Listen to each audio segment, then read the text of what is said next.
شہر بے مثال۔ صبح صادق کا وقت ہے، جمعے کا دن ہے، صبح کی ٹھنڈک ابھی باقی ہے، ہر چیز تازہ دم ہے، پرندے چہچہا رہے ہیں، روشنی اندھیرے کو مٹا رہی ہے، سورج اپنی چمک سے دنیا کو روشن کرنے کو تیار ہے، کائنات ایک نئی دن کی ابتدا کرنے کو ہے۔ ربیع الاول اپنے 22 دن گزار چکا ہے، یہ 23ویں دن کی صبح ہے۔ 53 عام الفیل، 13 نبوی اور جولائی سن 622 عیسوی۔ رسول اللہ صلی اللہ علیہ وآلہ وسلم پیر 12 ربیع الاول کو مکے سے قبا پہنچے تھے۔ رسول اللہ نے قبا میں 10 دن گزار لیے ہیں۔ پچھلے 10 دن سے قبا اور یثرب میں رہنے والے دوسرے لوگوں کے ساتھ ساتھ مسلمان بھی روزانہ رسول اللہ کی خدمت میں حاضر ہوتے ہیں۔ یہ لوگ رسول اللہ کی زیارت کرتے اور آپ کے ساتھ وقت گزارتے ہیں۔ ان کے لیے یہ لمحات زندگی سے بڑھ کر ہیں۔ رسول اللہ صلی اللہ علیہ وآلہ وسلم کی یثرب آنے سے اوس اور خزرج نے رسول اللہ کو اپنا قائد مان لیا ہے۔ اب ان دونوں قبیلوں کا تعلق آپس میں دوستانہ ہو گیا ہے اور انہیں عبداللہ بن ابی کی ضرورت نہیں رہی۔ رسول اللہ صلی اللہ علیہ وآلہ وسلم کے قبا میں قیام کے متعلق تاریخ دانوں میں اختلاف پایا جاتا ہے۔ کچھ تاریخ دانوں کے مطابق رسول اللہ نے 4، کچھ کے مطابق 10، جبکہ کچھ تاریخ دانوں کے مطابق 14 دن قبا میں قیام کیا ہے۔ آج تو ان سب کا جوش کسی اور رنگ میں ہے۔ رسول اللہ قبا سے یثرب جا رہے ہیں، اپنی اونٹنی قصوہ پر سوار ہیں، اسی اونٹنی پر ابو بکر آپ کے پیچھے بیٹھے ہوئے ہیں۔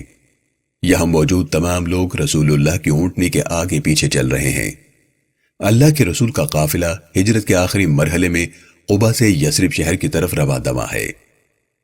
اسید بن حضیر یہ جانتے ہوئے کہ رسول اللہ یثرب آ رہے ہیں، بار بار اپنے قبیلے کے ساتھ قبا سے یثرب آنے والے راستے پر جا رہے ہیں۔ اسید ان لوگوں میں سے ہے جنہیں مکے میں رہتے ہوئے رسول اللہ نے یثرب میں نقیب مقرر کیا۔ اسید بہت بہادر اور ماہر تیر انداز ہیں۔ اسید یثرب میں علم، بہادری اور اپنی خوبیوں کی وجہ سے کامل کے نام سے پہچانے جاتے ہیں۔ رسول اللہ یثرب میں داخل ہو رہے ہیں۔ یثرب شہر کی ہر چیز روشن ہو گئی ہے۔ رسول اللہ صلی اللہ علیہ وآلہ وسلم کے استقبال کے لیے یثرب کے رہنے والے اپنا دل اور آنکھیں بچھائے ہوئے ہیں۔ تیری یاد دل کا سکون ہے، تیرے نام سے ہی قرار ہے، تیرے ذکر نے دی مجھے شفا، تیرے آنے سے ہی بہار ہے۔ حضرت ابو بکر بیان کرتے ہیں، ہم یثرب آئے تو رسول اللہ کا استقبال کرنے کے لیے لوگ چھتوں اور راستوں پر نکل آئے۔ یثرب کے لوگوں کو جیسی خوشی رسول اللہ کے آنے کی ہے، اس سے پہلے ایسی خوشی دیکھنے کو نہیں ملی۔ لوگ کہہ رہے ہیں، رسول اللہ آ گئے، محمد آ گئے، اللہ کے نبی آ گئے، اللہ اکبر، اللہ اکبر، محمد آ گئے، رسول آ گئے، اللہ کے نبی آ گئے۔ امام بیہقی روایت کرتے ہیں، رسول اللہ صلی اللہ علیہ وآلہ وسلم یثرب تشریف لائے تو عورتیں اور بچے کہنے لگے، طلع البدر علینا من ثنیۃ الوداع وجب الشکر علینا ما دعا للہ داعی ایہا المبعوث فینا جئت بالامر المطاع جئت شرفت المدینہ مرحبا یا خیر داعی، یعنی ہمارے اوپر ثنیۃ الوداع کی پہاڑیوں سے 14ویں کا چاند طلوع ہوا ہے۔ اس عظیم احسان پر اللہ کا شکر ادا کرنا ہم پر واجب ہے۔ اس وقت تک شکر ادا کرنا واجب ہے جب تک پکارنے والا اللہ کو پکارتا رہے گا۔ محمد رسول اللہ ایک ایسی ذات ہے جس کو اللہ نے ہمارے لیے پیغمبر بنا کر بھیجا ہے۔ آپ ایک ایسا دین لے کر آئے ہیں جس کی اطاعت کی جائے گی۔ آپ اس شہر یثرب کے لیے عزت و شرف لے کر آئے ہیں۔ اللہ کریم کی طرف بہترین انداز میں بلانے والے رسول کو خوش آمدید۔ وہ پتھروں کا زمانہ تھا، لوگ پتھر تھے، پھر ایک روز ہوئی ابتدا محبت کی۔ رسول اللہ صلی اللہ علیہ وآلہ وسلم کے داخل ہوتے ہی اللہ کی رحمتیں بھی یثرب کا مقدر بن گئی ہیں۔ اس شہر کے نام یثرب کا ذکر قرآن مجید میں موجود ہے۔ رسول اللہ صلی اللہ علیہ وآلہ وسلم نے اس شہر کا نام بدل کر طیبہ رکھ دیا ہے۔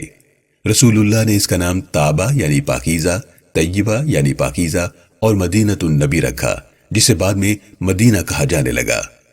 قرآن مجید میں اس شہر کا نام مدینہ 4 مرتبہ ذکر کیا گیا ہے۔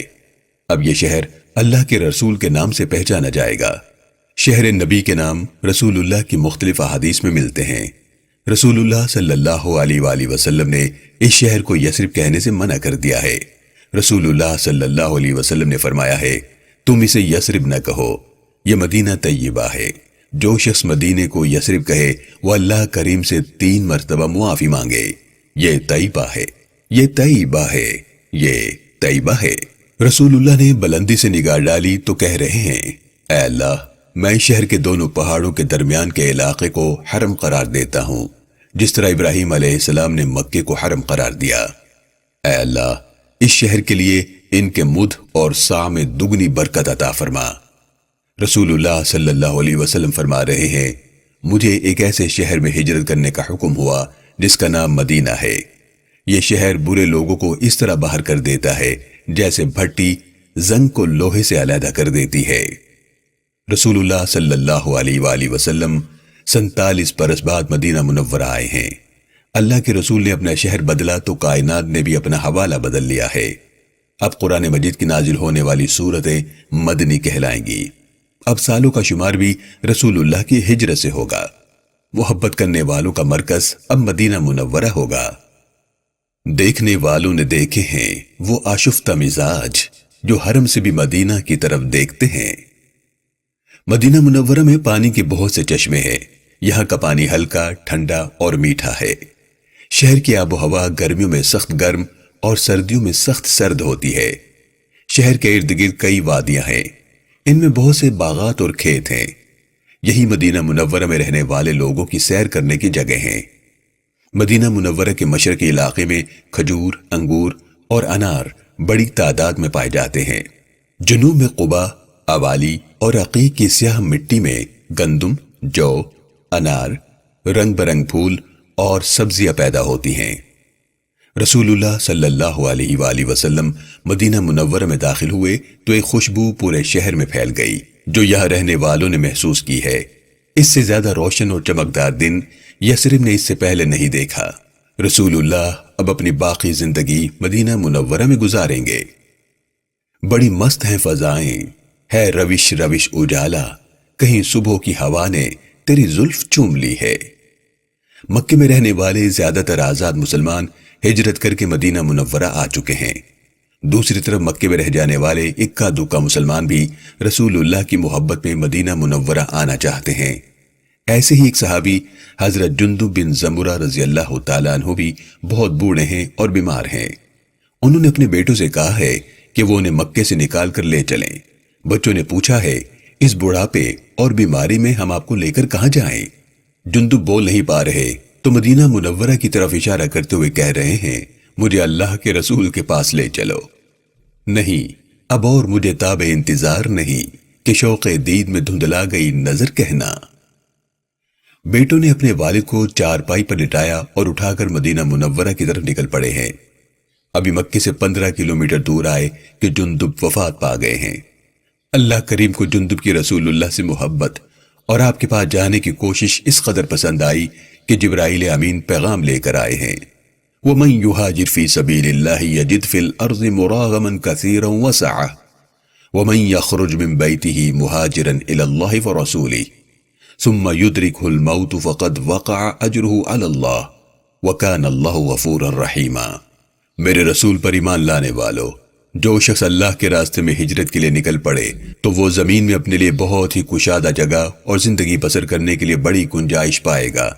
جو شخص اپنے گھر سے اللہ اور اس کے رسول کی طرف مہاجر بن کر نکلے پھر اسے راستے ہی میں موت آ جائے تو اس کا اجر و ثواب اللہ کے ہاں ثابت ہو جائے گا، ضائع نہیں ہوگا۔ یقیناً اللہ بہت بخشنے والا اور رحم کرنے والا ہے۔